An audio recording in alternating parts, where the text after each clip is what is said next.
Hi. Oh, I hate this. I normally have my clicker to get everything working. It's not working. Can't be bothered getting a battery. Anyway,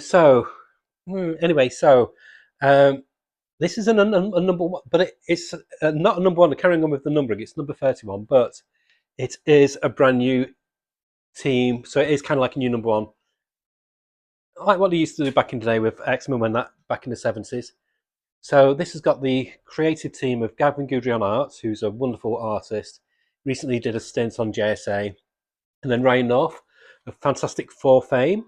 I don't like the Fantastic Four written by Ryan North, but I wanted to try a comic by him that's not finished with the Fantastic Four run, what he's doing. And what did interest me with this, what he was saying was he was approaching this, I watched an interview with him, where Fantastic Four is a science book populated by scientists, so they know all the gobbledygook, etc. I think that's what left me cold. They got rid of more like the free and easy fun of Fantastic Four. Whereas this is the Flash. Wally West isn't a scientist, far from it. He knows some of the terms, but he doesn't know what the terms mean. He's a family man, and that's what it's dwelling on. They've got rid of the darkness what Sainsbury had with his recent run, which initially I liked. But I think with the Sainsbury one, that would have worked better if it had been about Barry West, because Barry Allen, because Barry Allen was much more a character who you could play a darker aspect with, whereas Wally West is much more hopeful. He's more like a Peter Parker, that kind of character where he stumbles through life, and at the end of the day, he lives for two things: his wife and his kids, and that's what this issue is. It's a setting up of his home life, and it brings a fun. It just shows him as a likable doofus, basically, but not an idiot.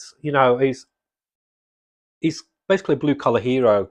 And it's the subtle things as well, like Gavin Guidry has him wearing the Nightwing t-shirt, because him and Nightwing, of course, are like best pals.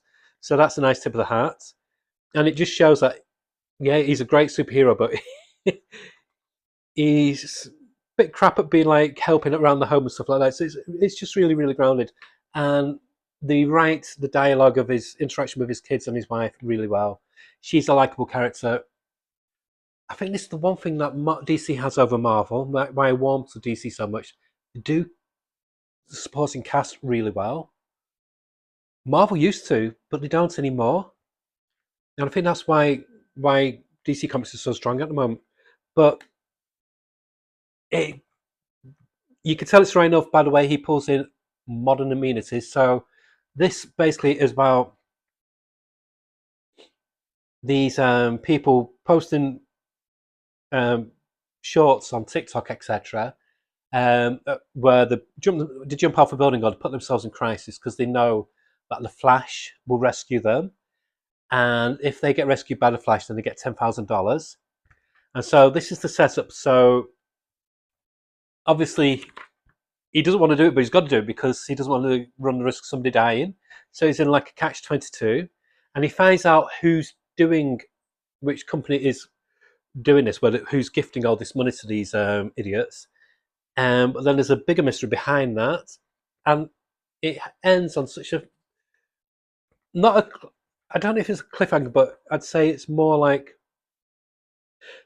yeah, it ends on intrigue. There's a mysterious character who's orchestrating it all. It's brilliant.